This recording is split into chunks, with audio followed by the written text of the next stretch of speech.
asamshayam samagram mam yata gyasyasi tachrino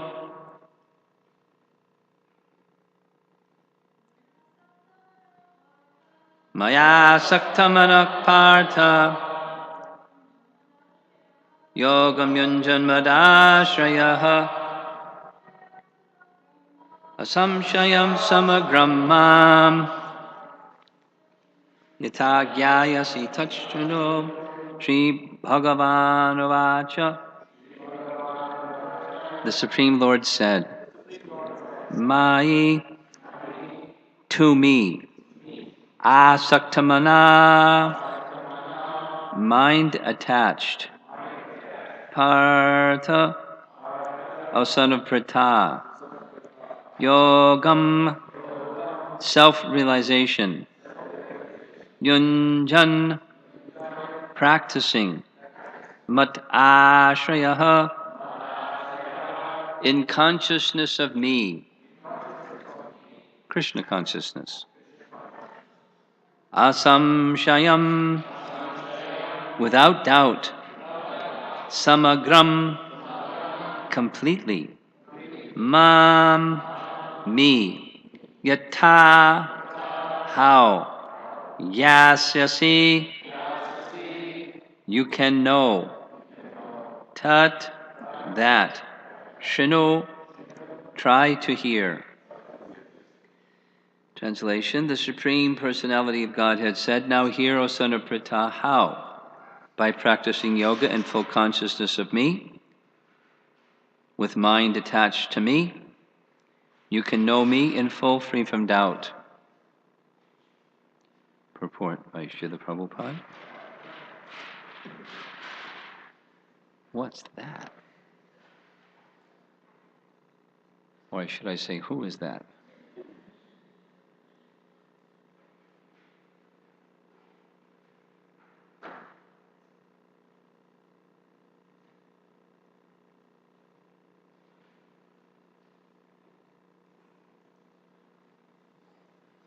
What to do? We wish you could stay and he could go play somewhere, but it doesn't work that way.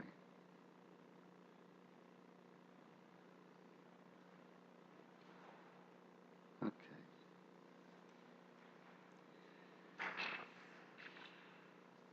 Purport. In this 7th chapter of Bhagavad Gita, the nature of Krishna consciousness is fully described. Krishna is full in all opulences, and how he manifests such opulences is described herein. Also, 4 kinds of fortunate people who become attached to Krishna, and 4 kinds of unfortunate people who never take to Krishna are described in this chapter. And so that's the summary. Next paragraph. In the first 6 chapters of Bhagavad Gita, the living entity has been described as non-material spirit soul capable of elevating himself to self-realization by different types of yogas. At the end of the 6th chapter, it has been clearly stated that the steady concentration of the mind upon Krishna, or in other words, Krishna consciousness, is the highest form of all yoga. By concentrating one's mind upon Krishna, one is able to know the absolute truth completely, but not otherwise. Impersonal Brahmajyotir, or localized Paramatma realization, is not perfect knowledge of the absolute truth because it is partial. Full and scientific knowledge is Krishna, and everything revealed to the person and everything is revealed to the person in Krishna consciousness. In complete Krishna consciousness, one knows that Krishna is the ultimate knowledge beyond all and beyond any doubts. Different types of yoga are only stepping stones on the path of Krishna consciousness. One who takes directly to Krishna consciousness automatically knows about Brahma Jyotir and Paramatma in full. By practice of Krishna consciousness yoga, one can know everything in full, namely the absolute truth, the living entities, the material nature, and their manifestations with paraphernalia. Paragraph. One should therefore begin yoga practice as directed in the last verse of chapter 6. Concentration of the mind upon Krishna, the Supreme, is made possible by prescribed devotional service in 9 different forms, of which Shravanam is the first and most important. The Lord therefore says to Arjuna, Tat Shrinu, or hear from me. No one can be a greater authority than Krishna, and therefore by hearing from him, one receives the greatest opportunity to become a perfectly Krishna-conscious person. One has therefore to learn from Krishna. It's almost like a mantra. Hare Krishna, a few other words, Krishna, Krishna, a few other words. Hope you're noticing. One therefore has to learn from Krishna directly, or from a pure devotee of Krishna, and not from a non-devotee upstart puffed up with academic education. Last paragraph. In Srimad Bhagavatam, this process of understanding Krishna, the Supreme Personality of Godhead, the Absolute Truth, is described in the 2nd chapter of the 1st canto as follows. You can sing along with me if you know the words. Shrinvatasva Katha Krishna Punya Shravana Kirtana Ridyantakstoya Bhadrani Vidhunoti Saritsatam Nashtaprayeshu Abhadreshu Nityam Bhagavata Sevaya Bhagavati Uttama Shloke Bhaktir Bhavati Naishtuki Tada Rajastamo Bhava Kamalo Bhadayaschaye Cheta Etair Anavidham Stitham Satve Prasidati Evam Prasanna Manaso Bhagavad Bhakti Yogataha Bhagavat Tattva Vijnanam Mukta Sangasya Jayate Vidyante Riddhaya Grantis Chidyante Sarva Sangshaya Shiyante Chasya Karmani Drishta Evat Manishware. Translation.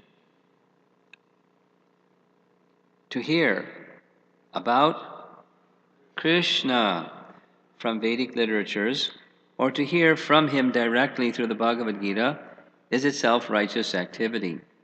And for one who hears about Krishna, Lord Krishna, who is dwelling in everyone's heart, acts as a best-wishing friend and purifies the devotee who constantly engages in hearing of him. In this way, a devotee naturally develops his dormant transcendental knowledge. As he hears more about Krishna from the Bhagavatam and from the devotees, he becomes fixed in the devotional service of the Lord.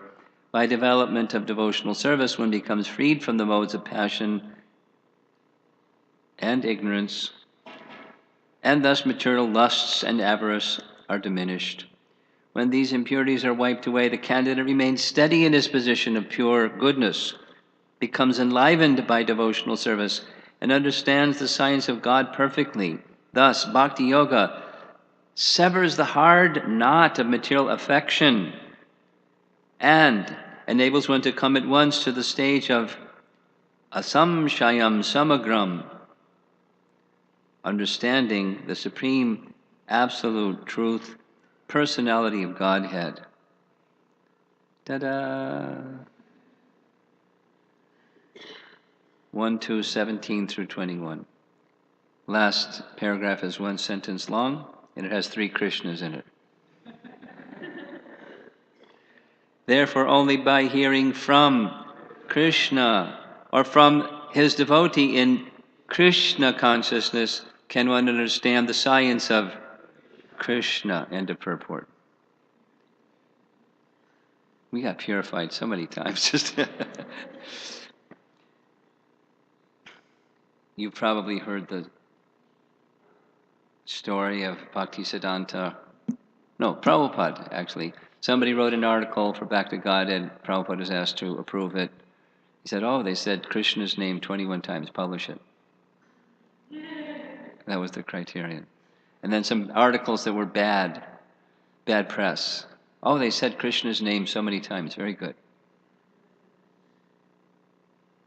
He's following his own standards here. This verse, chapter 7, text 1, I've been told, I didn't count, but the devotees that were doing the Bhaktivedanta Archives work of transcribing all of Prabhupada's lectures into English, into the typed out form. Of all the Bhagavad Gita verses, this one was spoken more often by Prabhupada than any other verse. Hint, it's an important verse. And it follows the last verse of chapter 6, too, very interestingly.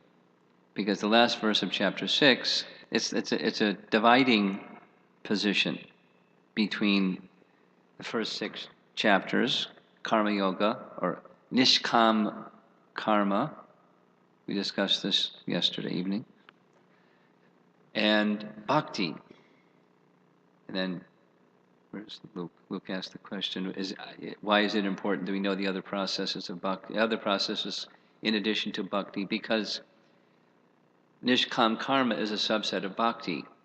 But as we discussed yesterday, according to our acharyas, it's the Bhakti process that finishes it completely. Because otherwise, one can restrain oneself by sense and mind control, but the urge, the conditioning influences, specifically our dear friend false ego, acts even when restrained and controls by mechanical and other processes, by knowledge. It's still there. The urge is still there. And when the urge is there, it sometimes comes out. The modes of nature compete for supremacy and so on. So, Bhakti process dissolves the tendency. It dissolves false ego.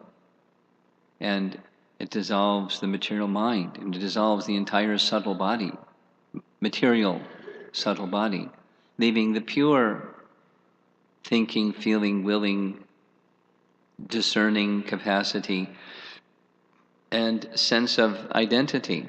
It remains by the Bhakti process. Therefore, Madgatain Antaratmana, from the text 47, which corresponds to this one, where one's mind is completely absorbed in Krishna. Asakta Mana. We know from the 9 processes of bhakti, one of them is asakti, attachment. So, where one becomes attached to Krishna, when one's mind becomes attached to Krishna, not just attracted to Krishna, or this is describing the advanced stages of bhakti. In other words, attached to Krishna, beyond the anartha nivritti stage, beyond the nishtha stage, beyond the ruchi stage, up to the attached stage. That's the purified mind. The material mind has become dissolved. So Krishna is promising, and he fulfills his promise always, that he is going to explain how that can be attained. And the means of attaining it is, in the last phrase, tat shrinu. Tat shrinu, hear from me. So there's emphasis upon that.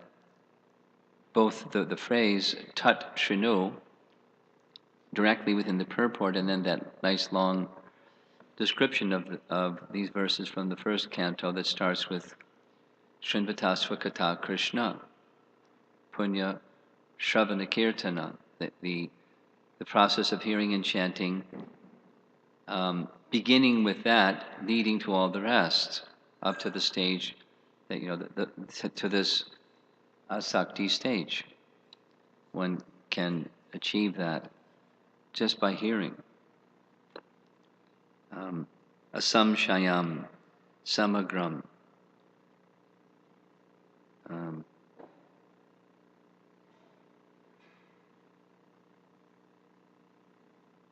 Found in this verse. Asamshayam, samagram. Prabhupada inserts that in the very last of the verses of this series from the Bhagavatam. Vidyante hridaya grantis chidyante sarvasangshaya. That's where the not material affection or affinity for matter cut. So the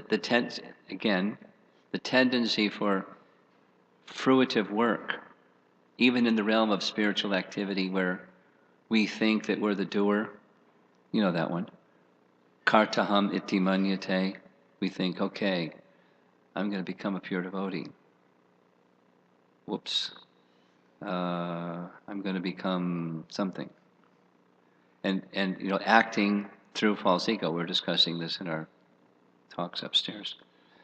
Striving for something, even it's a desirable something, without the appreciation of the descending mercy. We talked about this yesterday also. The second feature of mercy, kripa. Effort, prayasa, and kripa, mercy. So when mercy, Krishna's mercy descends upon one who is striving to please him, that's bhakti, then it's complete. That the knot of material affection is cut. Until then, we're managing it. We're perhaps utilizing or dovetailing in service to Krishna, hoping that it doesn't utilize us in Maya's service as we dovetail ourselves in propensity-wise in Krishna's service. Vigilant that we don't become drawn into the material energy and utilized by the material energy instead of spiritualizing the material energy by using it in Krishna's service. It sounds like word juggling, but it's the difference between the spiritual position and the material position, being pure or being contaminated. And that fine edge, Prabhupada called it a razor's edge, very sharp. You have to be attentive, just like with a razor, otherwise very easy to cut yourself because the razor blade is so sharp. So the process of bhakti is very powerful and very sharp, and it can cut the affinity, but it requires being very vigilant, not just like, uh-oh, I better watch out, kind of fearful vigilance, but vigilance in continuing to direct our process of hearing to Krishna's message and receiving Krishna's message, taking it within. Shrinvanti, Gayanti, Grananti Sadavaha. Now, this verse, text 1 of chapter 7, has a very similar beginning as the text 1 of chapter 9. In fact, the message of the two chapters, if you go through, those who like studying will notice the segments or sections of chapter 7 mirror chapter 9 and the first verse also.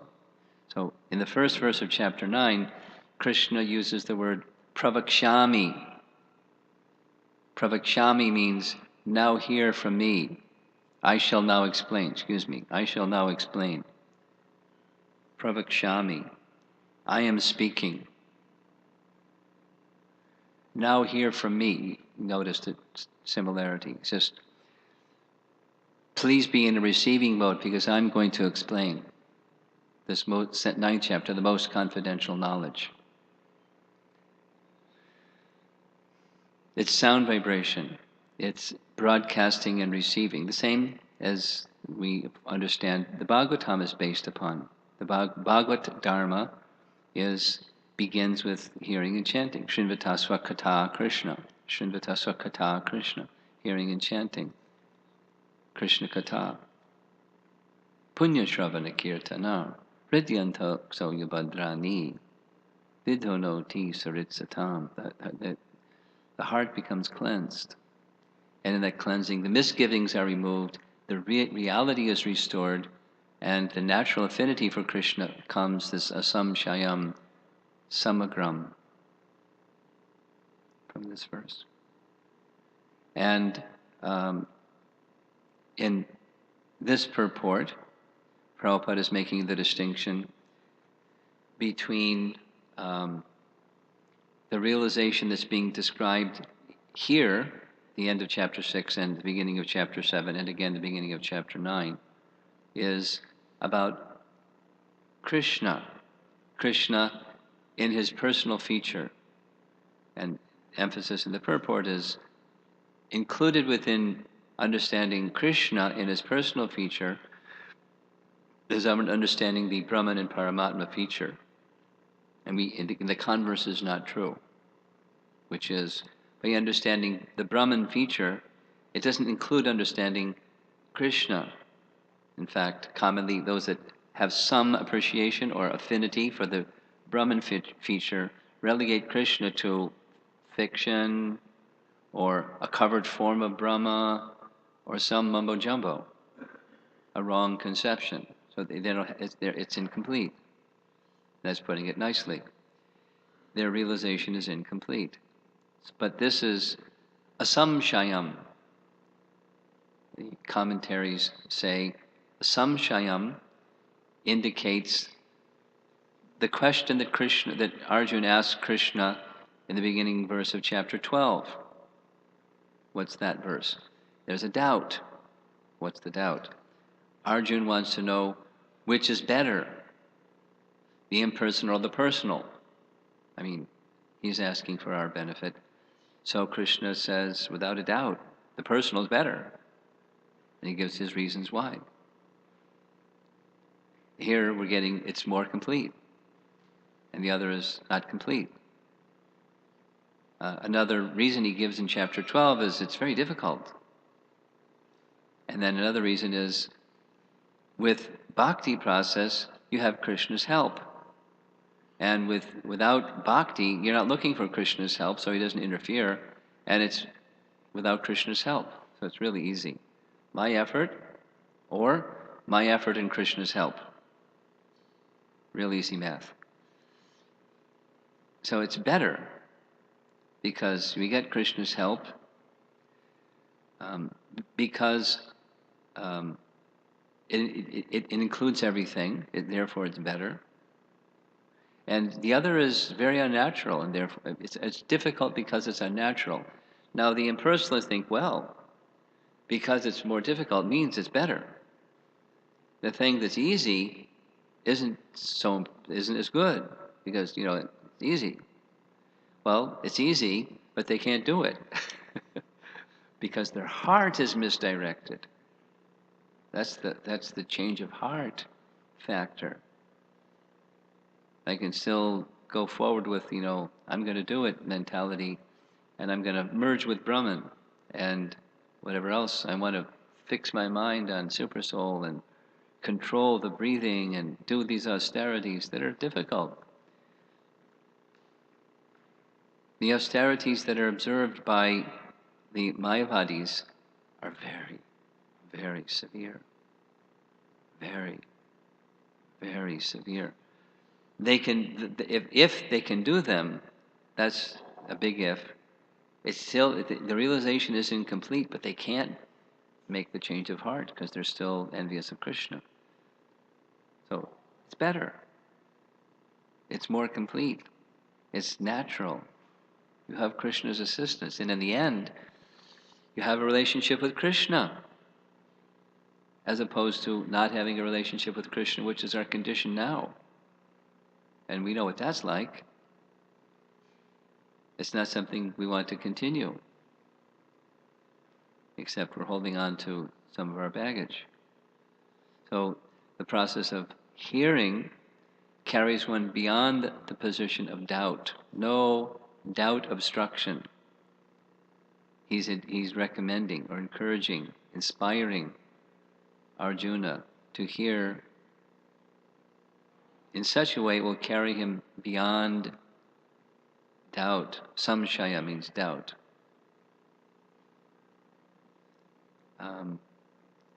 And when one does like that, these verses indicate the natural illumination of the soul awakens.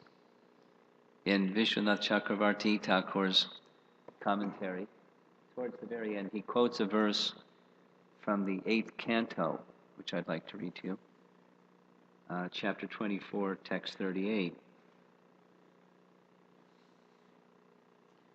This is Matsya speaking to King Satyavrata.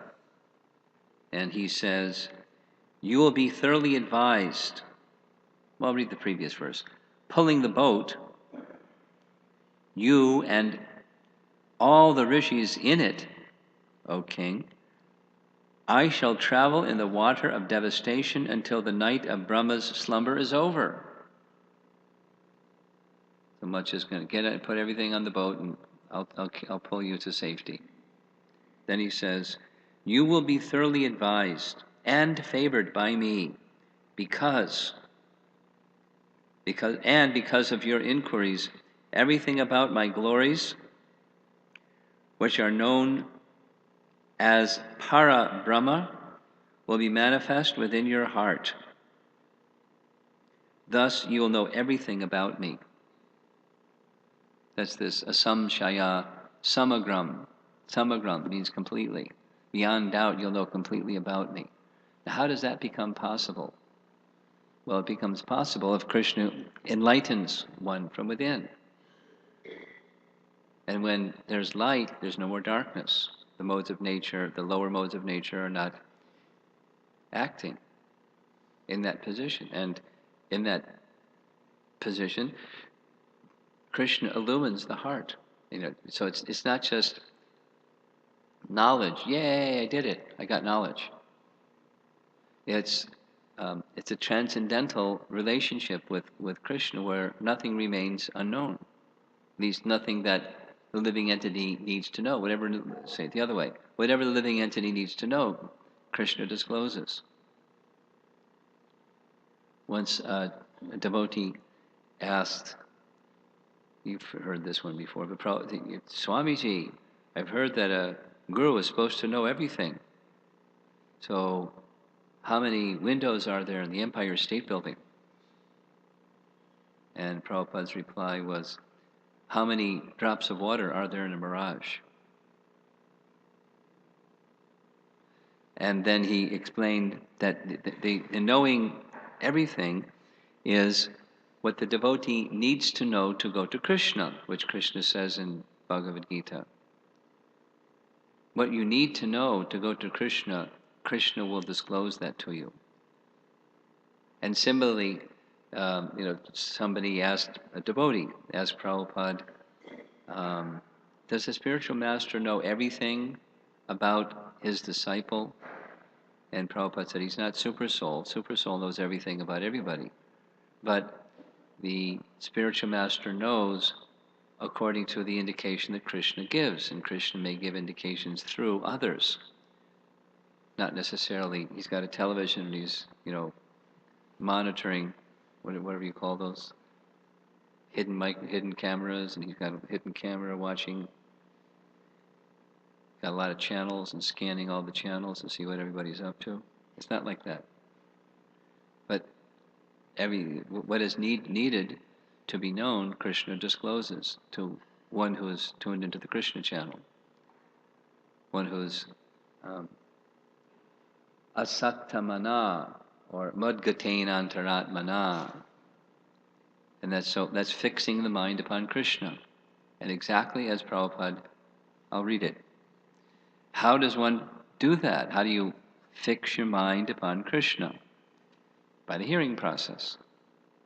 And it's another verse that's quoted in Vaishnava's commentary, Vishwanath Chakravarti Thakur's commentary, is the um,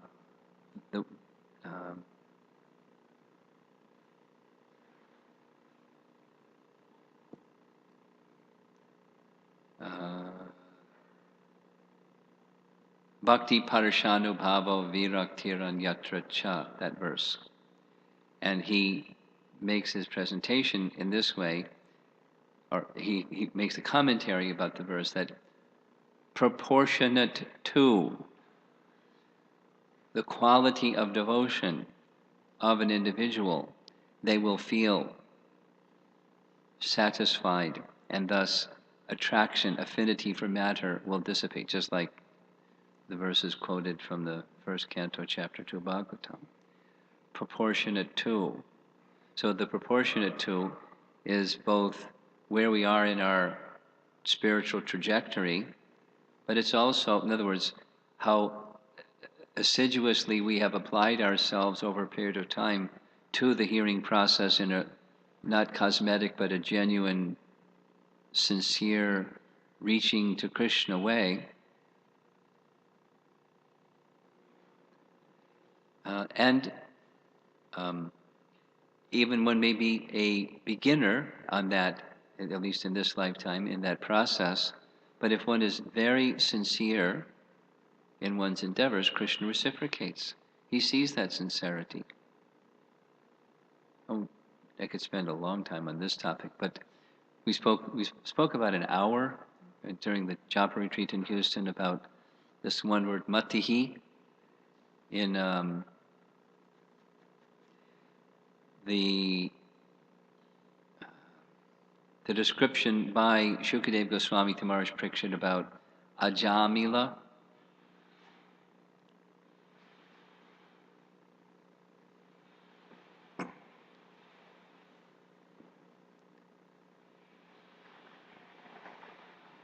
Matihi means in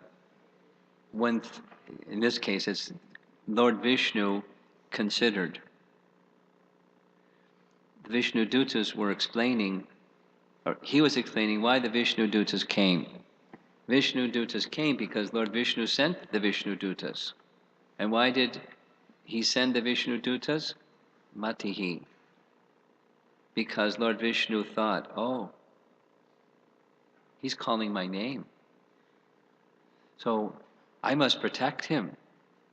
And so he sent his messengers.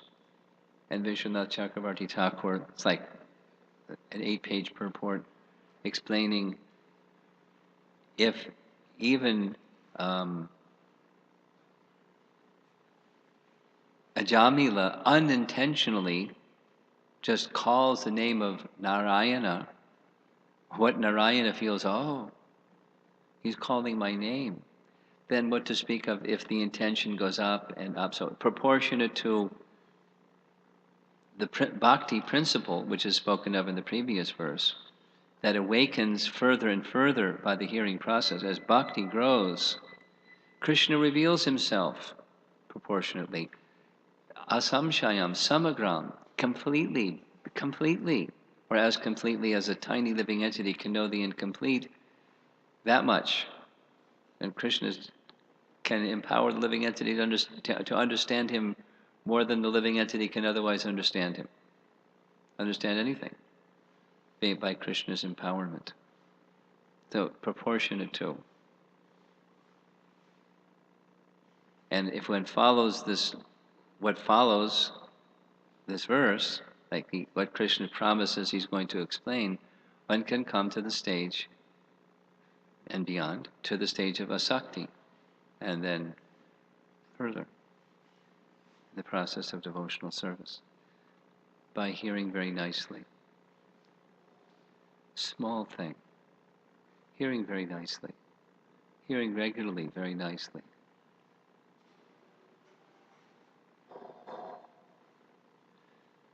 So We'll take some time for some discussion. I like coming to Chicago. Everyone had so many questions. Nice discussions. Yes. Here comes the microphone. Guru Maharaj, when we hear the term completely, I mean, I think you touched upon that. I just want to hear more. As much as the living entity. Yeah. So that when we hear that, we should immediately understand that it's in proportion to the devotion of the. And it's also who can understand the the unlimited. Mhm. So it's still, within that context, however much the limited can understand the unlimited, that much, and proportionate to it completely. Okay? Yes. Hare Krishna Maharaj. Thank you for your class. My question has to do with a particular set of verses that comes in the 22nd chapter of the Madhya Lila, where it's being described that, Krishna himself is speaking. He says that this foolish person, he doesn't realize that he has, all these material desires. Why should I fulfill them? Rather I will take away his material desires. Rather I will. Take away his material desires. Yeah, that's nice, isn't it? It's very nice, and it goes, the several verses in that same mood that Krishna, one who takes for devotional service his material desires, and Krishna fulfills his material desires in such a way that he loses taste for them. And anyway, I mean, I thought it was very beautiful, and I was It's very wondering if you beautiful. could maybe elaborate on what this reveals about Krishna's nature Krishna and is very personality. kind.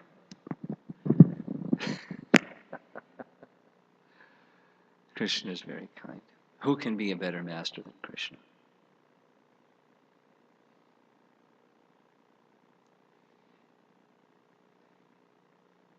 Krishna wants to give us the best. And we want, kacha. And he wants to give us the best. Krishna is very kind. He's that kind of a master. Even though we want, he gives us what's the best.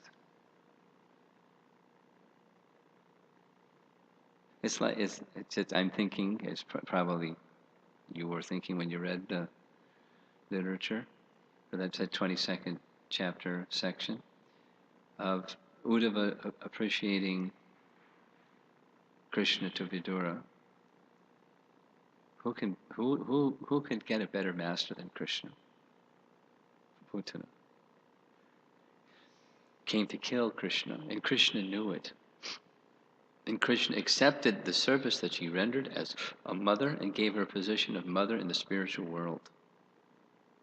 Who could think of a better master than that?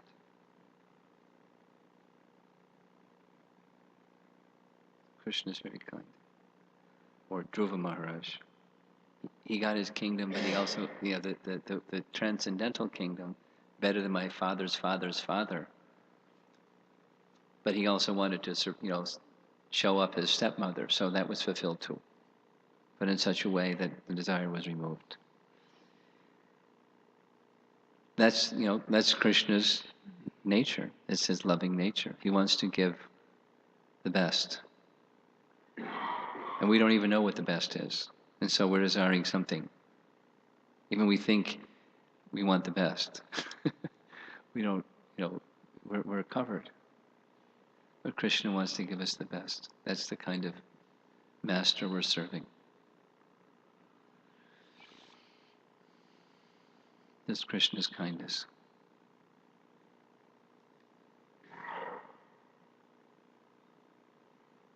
Something else?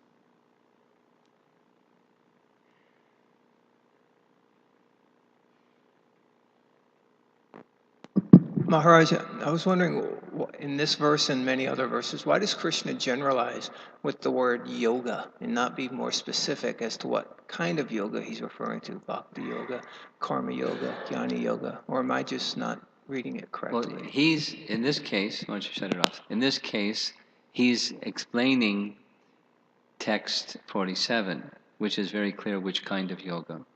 The Uttama, Shraddhavan Bhajate Yo Mam kind of yoga. But even that's the case, there are different audiences, different hearers that hear what they want to hear because they've got their filters. And so Krishna is speaking to elevate everybody, even those that want to hear what they want to hear. Even when he's explicit, they hear what they want to hear. So Krishna is teaching everybody. But he's teaching his pure devotee, and the pure devotee gets it because of that devotion, and otherwise they don't get it, even if he said it clearly. He knows his audience. Another answer. He is being clear. He's not being unclear. But there are like the discussion in the purport yesterday's verse about again Luke asked a question about it, that Prabhupada says it's to practice bhakti properly, one needs to know what the other yogas are because they're elements of it. So they're not zeros. We don't snub them. They're spoken of in Bhagavad Gita by Krishna, but they're subsets of bhakti. So some have affinity for this, some have affinity for that, and according to their affinity, that's what they hear anyway. So let them feel encouraged and become elevated.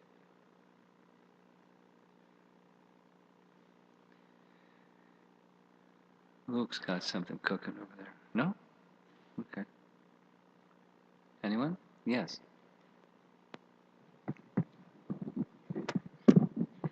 How do we understand Krishna's kindness? How do we do what? How do we understand Krishna's kindness in situations where devotees really get burned out by the reaction to Devotees the get what? burned out Burned out. from the reaction to offenses so much that they have to stay away from Krishna consciousness? I'm going to ask Jai Jagannath to answer that question. He spoke about it in this morning's class. To the degree that bhakti is there, we'll see situations where that look like a difficulty as an opportunity, and not just because it's popular to think like that. They think like that because they see everything in relation to Krishna, who is very kind. But persons who are offensive, and thus get burned out because of those offenses. It's another kind of kindness of Krishna. Persons wish to turn away from him. The envy towards others and the offenses that are made as a result is ultimately envy towards Krishna, and Krishna doesn't interfere. They have independence. He's not advising them, but they're wanting anyways, so he doesn't interfere. But he does it in such a way, and there's this nice verse in the Bhagavatam that says, having once had some experience of Krishna, one can never forget, even if one tries. We find that. Some people particularly try, they can't.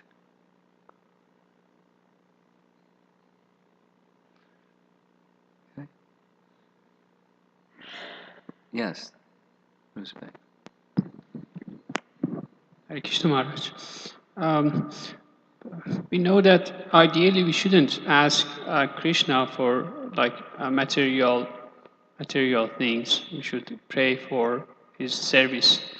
But given the fact that, adding self-honesty to it, that we have material desires, should we ask him our material desires? Not necessarily gross things, but it's like. I'm thinking of Jai Jagannath's comment in this morning's class when somebody says "but," it just eliminated everything else they said before that. And then you ask the question. We know we shouldn't, but should we? It's like there's self-honesty. It's like, for instance, I want peace. So let's qualify the knowledge. first statement. It's not that we shouldn't ask Krishna. It's that pure devotional service is characterized by not asking Krishna for something for oneself. That's the standard of pure devotional service. Now the self-honesty is, I'm not at that standard. So now what should I do? And then the answer largely depends upon faith. And if I don't ask Krishna for something, maybe he's going to forget me. That's a question of faith. And if one has faith, then I don't need to. Here's a very nice example. You know the Gajendra Moksha Leela. So when Gajendra has got this crocodile on his leg for 100 years and doing battle, he realizes he's finished. Although he's a king of elephants, he's going to lose. So in that moment of desperation, he gets this remembrance from Super Soul of the stotras he chanted in his previous life. Even he's in an elephant body. And so he begins in his elephant body performing what he did in his King Interdumna body. He begins offering prayers. And boy, is he sincere. As if his life depended upon it, because it does. That kind of prayer. Like how we should chant. And in the course of offering his prayers, he gets so intensely connected to the personality of Godhead that he gets this spontaneous prayer that says, I don't have to ask you for protection, because the beginning parts is just glorification. I don't have to ask you for protection, because I'm confident you'll protect me. So let my prayer be instead, when this thing is finished with the crocodile on my leg, please keep me always engaged in your devotional service. He went beyond the, I got to pray for something. Where before he was got to pray for something. Help. So depending upon one's faith and one's, position, better to pray to Krishna for something than to I know I'm supposed to not pray for something because that's what pure devotion is, but I'm down here, so we pray to Krishna for something. And pay close attention to the hearing and chanting activities so that you missed the morning class, it was a brilliant class. Well, part of it, the part that Jai Jagannath spoke especially resonated, where the Sambandha Gyan, or purified intelligence, can then direct the heart, so the heart, you can tell the heart, hey. And then it's real.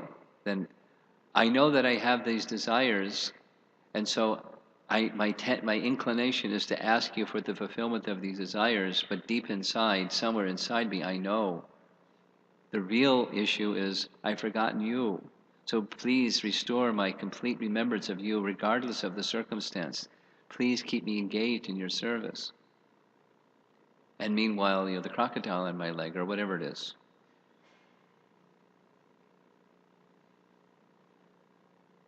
The mixed is the real statements, but amplify the ultimate while acknowledging the intermediate.